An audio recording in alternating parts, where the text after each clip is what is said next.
With the NFL draft 5 days away, we are wondering who the Detroit Lions are going to take in that first round. And with the suspension of Jameson Williams and Stanley Berryhill, we definitely need a receiver now. And the question is, where could we take one when it comes to the NFL draft? Well, M Live came out with an article where they projected the starters, the reserves, and they labeled the best in class, the day two and the day three NFL receivers. And we're going to go over them. I want you guys to put in the comment section, what do you think the Detroit Lions should do? And what receiver do you have them taking? We're going to go over the Detroit Lions draft picks. And you tell me what you would like to see from the Detroit Lions. Jameson Williams put us in a bit of a bind. And that is I think we were going to address a wide receiver anyway. We had the number one offense without Jameson Williams, without DJ Chark. And I think but we did have TJ Hawkinson, we had Jamal Williams, and we have neither of those players now. So I think there could be some drop off in the offensive production, but how much we have yet to see. With Ben Johnson and his play calling, you never know. I'm sure he's going to work. And let's not forget about Josh Reynolds, the odd man out, the guy that nobody's really talking about. He still can ball, and he'll still be an asset for us. He'll be able to hold it down. While not the vertical threat that Jameson Williams is, he'll be able to hold it down while Jameson serves that suspension. So let's take a look right now at the notable receivers in this year's coming draft. All right, so the projected starters coming from M Live are Amon-Ra St. Brown, Jameson Williams. He'll be suspended for 6 games, and then Marvin Jones. We also have the projected reserves, Khalif Raymond, Josh Reynolds, Maurice Alexander, Trinity Benson, Stanley Berryhill, and Tom Kennedy. I think that you can move both of these guys as wide receivers, basically 4 and 5. But then we got to talk about the potential draft pick as well. Now, if we look into the notable departures down here at the bottom, DJ Chark, he was the only wide receiver we really lost and the only one of significant importance. The best in class is going to be Zay Flowers from Boston College, Quentin Johnston from TCU, Jackson Smith in Jigma, Ohio State, and Jordan Addison. That is in Jigba. I'm sorry about that. And Jordan Addison. And here's the thing.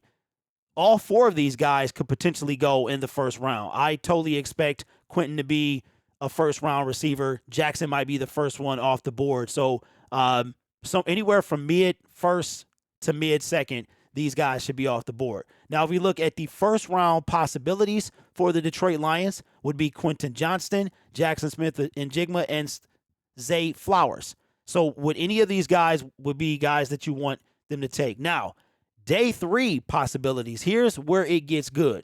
Jalen Hyatt, he's been mocked to us. A.T. Perry, a lot of you guys like A.T. Perry, blowing up the comment section. Cedric Tillman, Josh Downs, I saw him mocked to us today.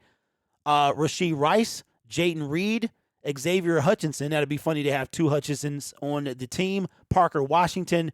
Puka Nakua, Grant DuBois from Charlotte. And then the later round fits could be Matt Landers, Ronnie Bell from Michigan, Michael Jefferson, Justin McGriff, Elijah Higgins, Chase Cota, Cody Crest, and that is it. So which one of these guys would you like to see? Now, if we go to Tankathon here and we look at the Detroit Lions draft picks, we got the 6th and the 18th pick, then 48, 55, 81. We have no 4th round pick right now, 152, 159, 183, and then 194. Now, Brad Holmes has traded up in each of the drafts thus far. I expect him to do that again this year. So what could we see? If we go with that first round wide receiver, obviously it would be at the 18th pick, maybe a Quentin Johnston or a Jackson Smith in Jigba. Then if we are looking at a Jalen Hyatt, we could take him at either 48 or 55. And an A.T. Perry, he's got like a 3rd round or later. So would you want to pull the trigger for an A.T. Perry in the later rounds? If you don't take him at 81, would you want to take him? Would he still be available at pick 152? And if he is that somebody that you take? So for me, I don't know what's going to happen. We definitely need a wide receiver. I think it all depends on who's sitting there between these 4 picks. with the potential need for a quarterback as well if we decide to take one in the early rounds. So I don't know what the Detroit Lions are thinking. Nobody does.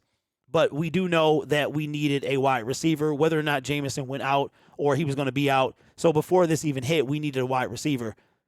And we were able to survive without DJ Chark. The only thing missing really is Jamal Williams.